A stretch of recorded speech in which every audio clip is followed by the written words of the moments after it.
ওয়ার্ল্ডের first time Reno 15 unbox হতে চলেছে আইস বক্স থেকে। আপনারা কি কখনো শুনেছেন আইস আনবক্সিং এর কথা? ওপো নিউ লঞ্চিং রেনো 15, আমরা এটাকে 48 ঘন্টা বরফে জমিয়েছি। চলুন এটা দেখে নেই ফোনটি কতটা হার্ডি এবং ফোনটির কোয়ালিটি কি। ফোনটি এর ভিতরে আছে, চলুন এটি টেস্ট করে দেখে নেওয়া যাক।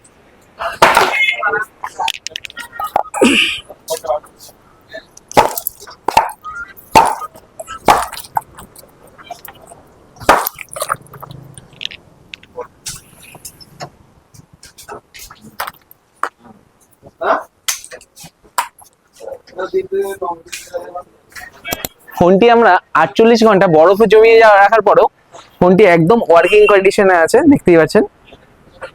একদম প্রপার স্মুথ ভাবে কাজ করছে, একদম এক্সাক্ট ভাবে আছে, যেভাবে ছিল সেইভাবেই আছে। এই ফোনটির ফার্স্ট সেল 12ই জানুয়ারি থেকে চালু হতে চলেছে।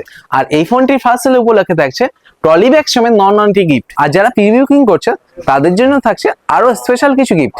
তো এই ফোনটি প্রিভিউ করুন দীপ্তি মোবাইল কেয়ার থেকে এবং এক্সাইটেড গিফটের সুবিধাগুলো নিন।